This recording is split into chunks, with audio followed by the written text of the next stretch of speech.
Muy buenas noches. ¿Se han planteado ustedes alguna vez cómo sería su vida si se dedicaran a la política? ¿Se han planteado alguna vez ir más allá que el hecho de afiliarse a un partido político? Lo que está claro es que ellos, los políticos, tienen que existir. Y ahora que son los grandes cuestionados de este país, vigilamos mucho más sus pasos. ¿Por qué los políticos de ahora dan el paso? No os voy a negar que alguno, y en privado dicen con la boca pequeña, que en qué mal momento decidió dar ese paso. Hay otros que no.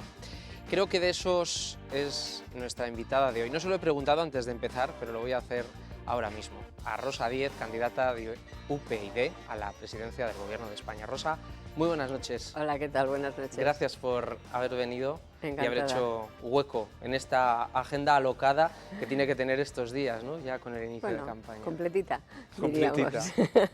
Rosa, ¿es usted una de esas políticas que les gusta lo que hace, que verdaderamente ha elegido y disfruta bien con su trabajo?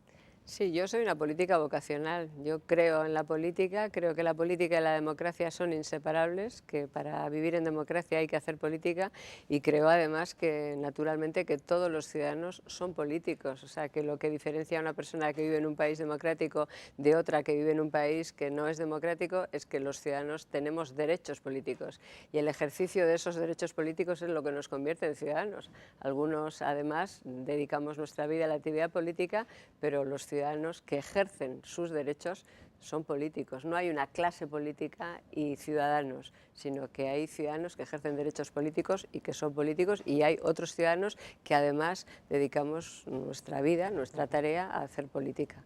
¿Qué queda de aquella Rosa Díez que se presentó a las europeas con el Partido Socialista hace ya unos cuantos años? Todo. ¿Quién ha cambiado más en estos años, Rosa Díez o el PSOE? De aquella Rosa Díez queda todo. Yo soy la misma Rosa Díez que reconozco desde que es Rosa Díez mayor de edad, naturalmente, que he aprendido, que he madurado, que, en fin, que he ido adaptándome a la vida y que he ido sobre todo aprendiendo. Yo creo que he aprendido mucho, ¿no? Pero creo en las mismas cosas, en los mismos principios, en los mismos valores y trabajo por lo mismo que he trabajado desde que me dedico a la actividad política, que tenía 21 años y ahora tengo 59. Las mismas cuestiones, la libertad, la igualdad, la cohesión, para que la gente viva mejor, para que seamos más felices, aunque suena una palabra que parece no muy política, ¿no? Pero realmente trabajamos para eso, ¿no? La política no está para defender sentimientos, está para garantizar derechos, y yo es lo que he tratado de hacer toda mi vida, de la mejor manera que he sabido hacerlo, y aquí estoy. Muchos de los espectadores estarán pensando, bueno, sí, claro, queda muy bonito, pero yo no me siento identificado con la política que se hace ahora. ¿Por qué hay cada vez más distancia entre unos y otros? Yo creo Porque que al el que final no ustedes se son sienta... ciudadanos igual que el resto. Mira, yo creo que el que no se sienta identificado con la política que se hace ahora puede hacer un partido político. Me van a decir, anda, qué gracia. Bueno, es lo que hicimos nosotros. O sea, quiero decir que cuando fundamos Unión Progreso y Democracia es porque creímos que aquello que era necesario defender, o sea, un partido político de Estado inequívocamente nacional, pues en España no lo defendía nadie, que defendiera la libertad y la igualdad para todos los españoles, al margen de la parte de España en la que viviera, que evitara que estuviéramos para las políticas de Estado en manos de los nacionalistas, que les obligara a comportarse como partidos nacionales a los que tienen el nombre pero no se comportan. Bueno, hicimos un partido político. Yo creo que al 100% con las opciones políticas que existen seguramente no hay nadie que esté, ¿no? Ni siquiera dentro del propio partido, ¿no? Al 100%, pero creo que si no te implicas, si no te gusta lo que hace nadie, es imposible que no te guste nada, absolutamente, ¿no? Porque entonces sí tienes que hacer un partido político, pero si uno te gusta más y otro te gusta menos, siempre hay alguien que estará más cerca de las ideas que tú crees que hay que llevar a cabo, ¿no? Yo creo que lo peor es no implicarse en el sentido mínimo siquiera, en el sentido de participar, que en democracia participar es elegir, no es votar. O O sea, votar es importante, pero votar es la consecuencia de elegir primero. Elegir requiere comprometerte, requiere libre albedrío, requiere ver los programas de los partidos, ver lo que hacen, porque a los políticos nos tienen que juzgar, a los que estamos en la actividad política, los ciudadanos nos tienen que juzgar por lo que hacemos y no solo por lo que decimos. Es que si no te comprometes, llegan a las instituciones políticos que tampoco se comprometen contigo, con lo Ya, cual, Rosa, fatal. pero ¿qué ciudadano se lee el programa de un partido político? Ah, muchos. Sí, sí, yo creo La que gran mayoría no. no, bueno, ya, pues que lo hagan. Es decir, no es tan difícil. El nuestro ocupa 52 páginas. Son 52 páginas, Y un 400... resumen de 12 puntos, ¿no? 420, hay un resumen de 12 puntos, 423 medidas. Puede haber personas que estén más interesadas por el tema de la justicia, pues van y buscan. Otros que puedan estar más interesados por los temas económicos, buscan. Pero sobre todo tenemos una actividad que ha durado 4 años. La gente nos ha podido ver y si no nos ha visto, entras en internet y lo encuentras. Quiero decir que eso es informarse, preocuparse, porque al final las decisiones que afectan a su futuro las voy a tomar yo.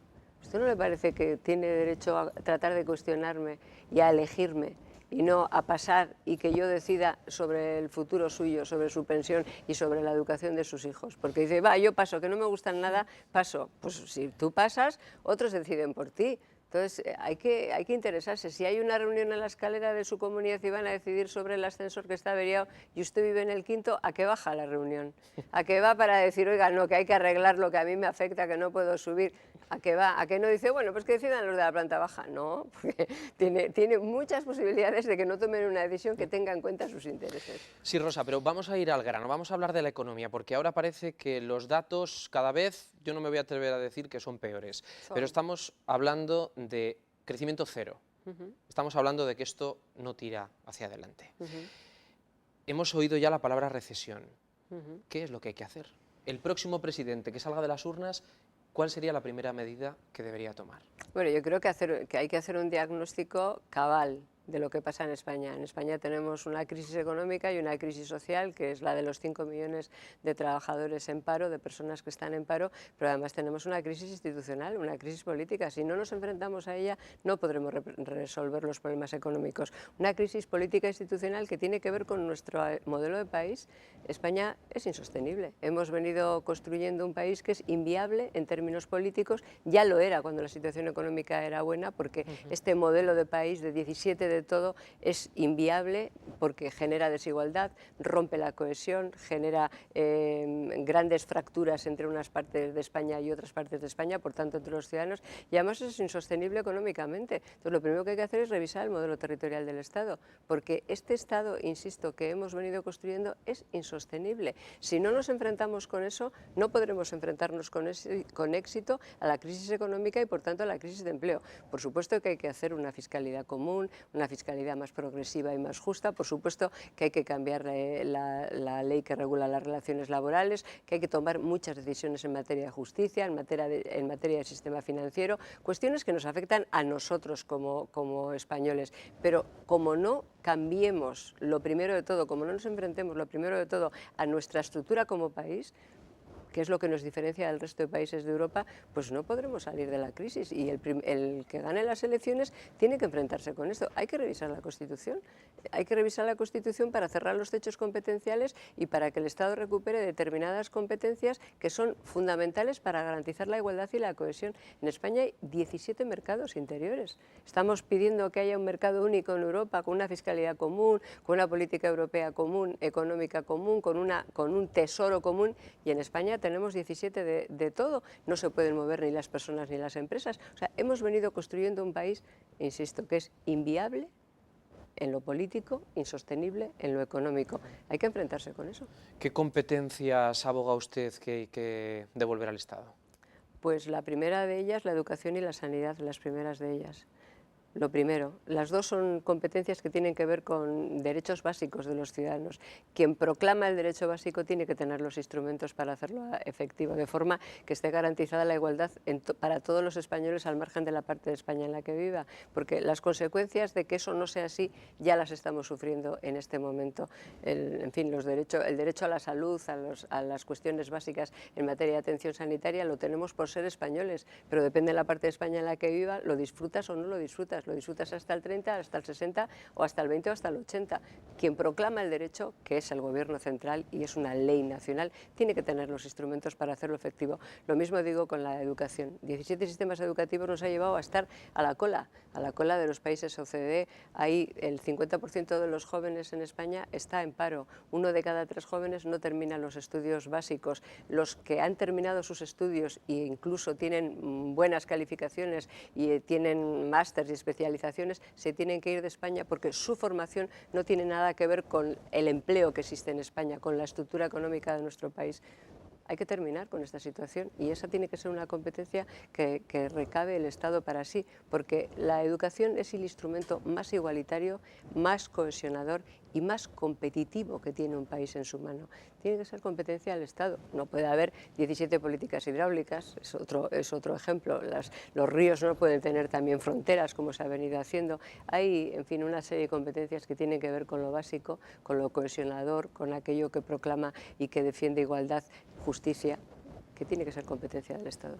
Ha hablado también de la fiscalidad, algo que a Navarra le toca de lleno y que es algo que puede ser la parte más complicada de su programa cuando tiene que venir aquí a Navarra a hacer campaña. No, yo creo que no, que cuando a la gente le explicas las cosas las entiende perfectamente. Si estamos defendiendo en Europa una fiscalidad común, ¿cómo no lo vamos a defender para España? O sea, ¿con qué cara nos pueden mirar cuando vayamos a las reuniones en Bruselas y digamos que, porque además tenemos razón, que es que en Europa hace falta una fiscalidad común que es fundamental para tener una política económica común, un tesoro común, porque si no Europa no se salva. Alemania sola no se salva, Francia sola no se salva toda Europa. Bueno, pues Navarra sola tampoco se salva.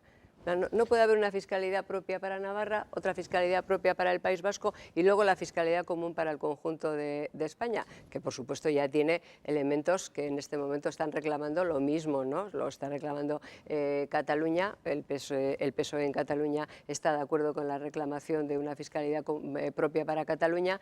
Mariano Rajoy no dice que está de acuerdo, pero dice que bueno, podemos hablar del asunto. Es que no se sostiene, es decir, que el modelo navarro, el modelo vasco, no es extendible al resto de España. No es extendible porque si se puede sostener, entre comillas, es precisamente porque estamos hablando de 2 comunidades autónomas pequeñas con poca población. Todo el mundo sabe que 17 de eso es imposible. Entonces, Rosa, lo que me está diciendo es que rechazamos el amejoramiento del fuero que recoge la Constitución y que el autogobierno no es progreso. No, el autogobierno, si las leyes que hace el autogobierno son progresistas, es decir, tienen consecuencias de progreso para los ciudadanos, es progreso.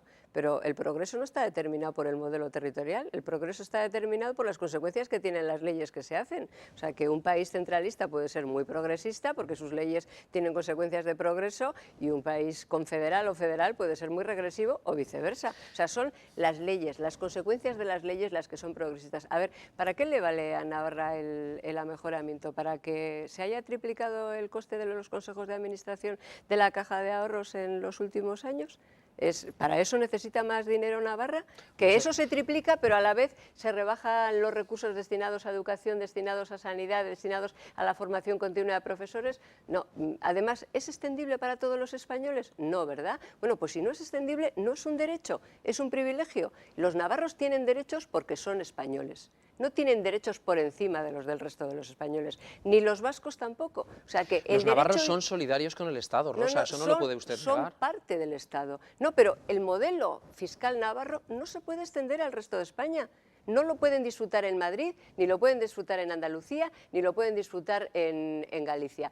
Sería imposible. Pero los navarros van a tener difícil entender esa cuestión. No, no, van a perder bienestar. No, es que no van a perder bienestar. Es que ¿dónde está escrito que más siempre es mejor? ¿Dónde está escrito? Sí, es mejor para poder pagar cosas que no hace falta pagar. Por ejemplo, lo que acabo de explicarle, para triplicar lo que cuesta el Consejo de Administración de la Caja de Ahorros. Pero a la vez se recorta educación, se recorta sanidad, se recorta formación de profesorado. Sí, hay paro, hay... No. O sea, y este discurso de los navarros somos solidarios con el resto de España, que yo lo escucho también en el País Vasco. No, es que no se tiene que ser solidario con... No es verdad. A ver, pero es que usted es solidario con alguien de fuera. Cuando uno utiliza el término solidaridad, ay, yo soy muy solidario con usted. No, es que usted es español, igual que yo, Y no se trata de ser solidario con los españoles, se trata de tener como español los mismos derechos que el resto de los españoles. Ni uno menos, pero ni uno más. ¿Qué es el voto útil para usted? Votar a gusto. Votar a favor de las ideas que cada cual tiene. No hay nada más útil que votar lo que a ti te gusta. Ese es el voto útil. El voto útil no es el de la sigla. El voto útil de la sigla es útil para el que tiene la sigla, pero el voto útil para el ciudadano, yo me lo planteo desde la perspectiva del ciudadano, es votar lo que a uno le gusta. O sea, que usted quiere ir al cine, saca entradas para el cine, ¿verdad? No saca entradas para el fútbol, porque el fútbol es lo que más está viendo en televisión. Bueno, pues eso es voto útil. Lo que yo quiero, lo que a mí me gusta, eso es útil para uno mismo. ¿Será decisivo el voto útil en estas elecciones o estas elecciones están ya ganadas por No, Mariano estas Rajoy? elecciones hay que ganarlas o perderlas el día 20 de noviembre. No, no. Quien cree que está todo decidido está completamente equivocado. No, yo creo que no. Yo creo que está mucho más abierto. A ver, que se juega mucho más en estas elecciones que cuánto gana uno y cuánto se hunde el otro. Que hay mucho más en juego.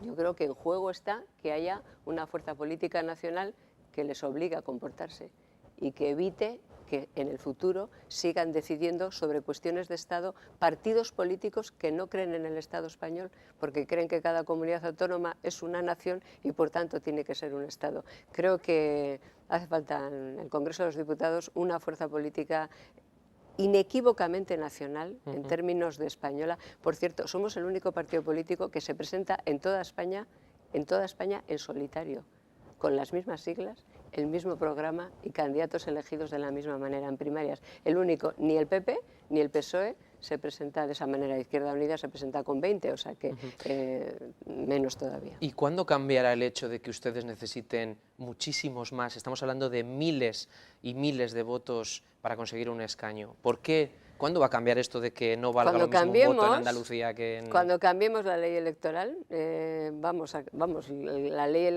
electoral hay que cambiarla precisamente para garantizar la igualdad. Otra vez volvemos a lo mismo, la igualdad de todos los españoles ante la ley, que su voto valga lo mismo. Y esa es una condición, para nosotros es una condición imprescindible para decidir quién y cómo gobierna España. Si tenemos la posibilidad de decidir cómo se gobierna España y, por tanto, quién va a gobernar España, esa será una cuestión innegociable, la reforma de la ley electoral. Y bueno, hay quien me dice cuando planteo esta cuestión, pero no quiere, ni el PSOE ni el PP quiere. Bueno, el PSOE y el PP no quieren cambiar la ley electoral porque esta les permite mantener el chiringuito de forma alternativa, les convierte en fijos discontinuos, pero cambiarán la ley para conseguir el poder. O sea, por lo mismo que no quieren cambiar la ley, lo cambiarán para conseguirlo si hay un partido político que se lo pone como condición, que en vez de pedir ministerios, pues dice reforma de la ley electoral, educación y sanidad, competencia del Estado. ¿Ah, que no queréis? Pues no tenéis nuestro voto. ¿Cuántos diputados sobran en el Congreso? No, yo no creo que sobran diputados. No, 350 es un número justo. Pues mire, ahora que se cuestiona tanto las dietas, los gastos, los sueldos. 350 diputados son un diputado por cada 138.000 ciudadanos, que es uno de los ratios menores de toda Europa. En la Comunidad de Madrid hay un diputado por cada 54.000 ciudadanos, en la de Valencia uno por cada 59.000, en el País Vasco uno por cada 29.000. Es decir, que hay muchos parlamentos autonómicos que no tienen la competencia de legislar para toda la nación, para todo el Estado, cuyo ratio es 4 o 5 veces menor que el ratio nacional. O sea, en esto estamos muy por debajo de la media europea, quiero decir, en el número de ciudadanos por diputado. O sea, que lo que hace falta son buenos diputados. Bueno, y quizá, en fin, hay una Cámara a la que hay que mirar la primera. En Estados Unidos el Senado tiene 100 senadores. En España tenemos 260 y lo único que hace distinto del Congreso es que contrata traductores para traducirse simultáneamente y para traducir de la lengua que entendemos todos a la que entienden unos pocos. O sea que realmente, si hay que tirar, digamos, en el sentido de rebajar, antes de rebajar el número de diputados del Congreso de los Diputados, que es, insisto, la Cámara que representa la soberanía nacional, hay muchas cosas por donde recortar. Estamos fuera de tiempo, Rosa. ¿Cuándo va a llegar el fin de ETA? Cuando les derrotemos definitivamente, cuando nosotros sigamos aplicando nuestra hoja de ruta, que es el Pacto por las Libertades y contra el Terrorismo, y terminemos con ellos y con toda su historia de terror. ¿Vive más contenta ahora? ¿Está más contenta después del último comunicado? ¿O no se cree nada? No, estoy un poco más perturbada, no por el comunicado, que es uno más de la banda, sino por la reacción del Partido Popular y del Partido Socialista, que pactaron evidentemente, concertaron una lectura del comunicado absolutamente fraudulenta. Dijeron se ha acabado y lo que dice el comunicado, lo que ETA dice en el comunicado es que ETA sigue. O sea que es justamente lo contrario de lo que ellos digo, PSOE y PP han dicho públicamente. Eso me perturba porque no entiendo por qué lo hacen. Pero el comunicado pues es uno más de la banda. Realmente si ustedes lo leen, lo que pasa es que casi nadie se toma el trabajo de leerlo todo y se queda con los titulares que otros dicen que dice el comunicado. Aparte del 90% del comunicado que es francamente asqueroso, en el que se dedican a, en fin, a alardear de sus crímenes y de sus criminales, lo que dicen los dos últimos párrafos, que es de los que nos han hablado, es que ahí siguen y que ahí seguirán tutelando. Gracias, Rosa Díez, y muchísima suerte. Muy amable, muchas gracias. Nos visitó hace 4 años, le esperamos dentro de 4 años y no antes. Gracias, Rosa. Gracias a todos ustedes por habernos acompañado. Volvemos la semana que viene, les esperamos. Adiós.